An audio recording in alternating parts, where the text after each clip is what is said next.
퇴직금으로 편하게 살 줄 알았던 60대 부부 결국 파산 위기. 많은 사람들은 퇴직 후 안정적인 노후를 꿈꾼다. 수십 년간 열심히 일한 대가로 받은 퇴직금과 국민연금, 그리고 그동안 모아온 자산으로 여유로운 삶을 즐길 수 있을 것이라 기대한다.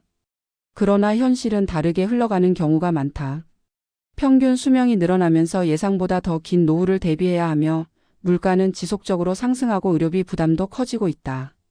특히 자녀의 결혼이나 사업 실패로 인한 경제적 부담, 잘못된 투자로 인한 손실 등 예상치 못한 변수들이 노후 생활을 위협하는 경우가 적지 않다.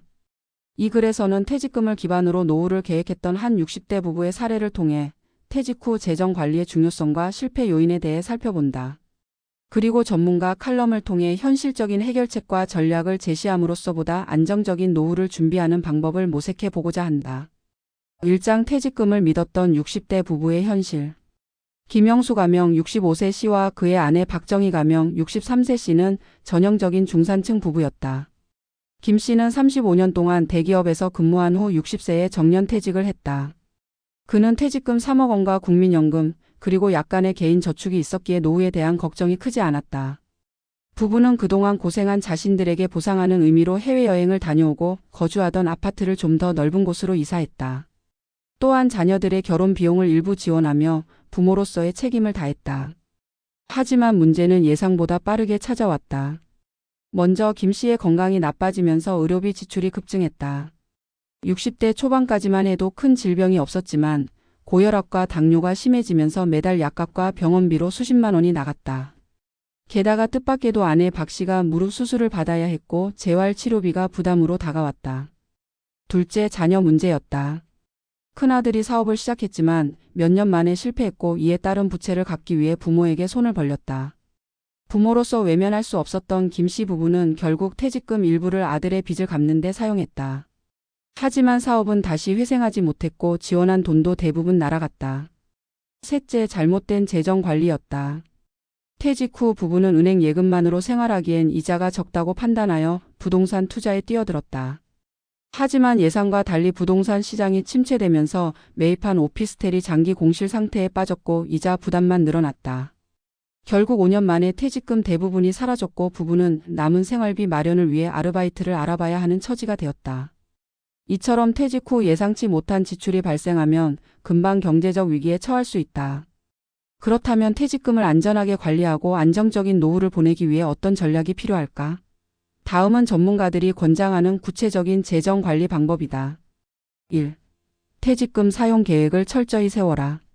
퇴직금은 한번 소진되면 다시 채우기 어려운 돈이다. 따라서 먼저 필요한 지출과 여유 자금을 명확히 구분해야 한다. 다음과 같은 방식으로 퇴직금 활용 계획을 수립할 수 있다. 단기 생활비 5년치 확보, 매달 필요한 생활비를 계산한 후 최소 5년간 사용할 금액을 안전한 금융상품의 정기예금, MMF 등에 예치한다. 비상자금 마련, 예상치 못한 의료비나 가족지원금 등을 대비해 최소 3천만 5천만 원 정도는 언제든 인출할 수 있는 형태의 요구불 예금, CMA 계좌로 보유한다. 투자 금액 제한, 투자 상품, 부동산, 주식 등에 투입할 자금은 전체 자산의 2030%를 넘지 않도록 한다. 2. 안정적인 현금 흐름을 확보하라. 퇴직 후에는 정기적인 수입이 없기 때문에 안정적인 현금 흐름을 확보하는 것이 핵심이다. 이를 위해 다음과 같은 방법을 고려할 수 있다. 연금 활용, 국민연금 외에도 개인연금, 즉시연금 등을 적극적으로 활용하여 매달 일정 금액이 들어오도록 한다. 소규모 파트타임 일자리 경제활동을 완전히 멈추지 말고 가벼운 아르바이트나 재택근무를 병행하면 소득을 보완할 수 있다. 임대소득, 부동산을 보유하고 있다면 직접 거주하는 것보다 임대 수익을 창출할 수 있는 형태로 활용하는 것이 바람직하다. 3. 자녀와의 경제적 독립을 확실히 하라. 자녀를 돕는 것은 부모로서 당연한 마음이지만 부모의 노후를 희생하면서까지 도와서는 안 된다. 경제적 지원을 하더라도 사전에 명확한 한도를 정하고 재정 상태를 고려해 감당할 수 있는 수준에서 결정해야 한다. 4. 의료비 대비책을 마련하라. 노후의 가장 큰 변수 중 하나는 의료비다. 따라서 미리 대비하는 것이 필수적이다. 건강보험과 실손보험 점검, 보험 보장을 확인하고 부족한 부분이 있으면 추가로 가입을 검토한다.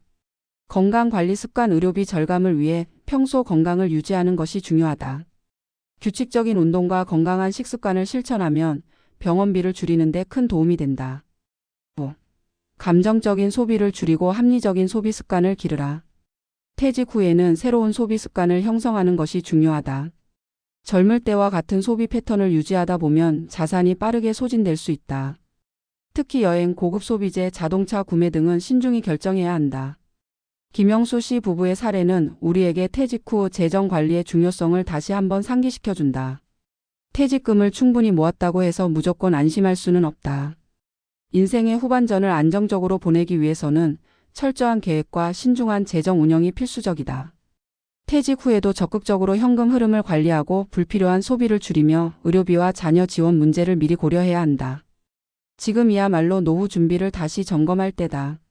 자신의 재정 상태를 객관적으로 분석하고 장기적인 전략을 세워야만 퇴직 후에도 안정된 삶을 유지할 수 있을 것이다.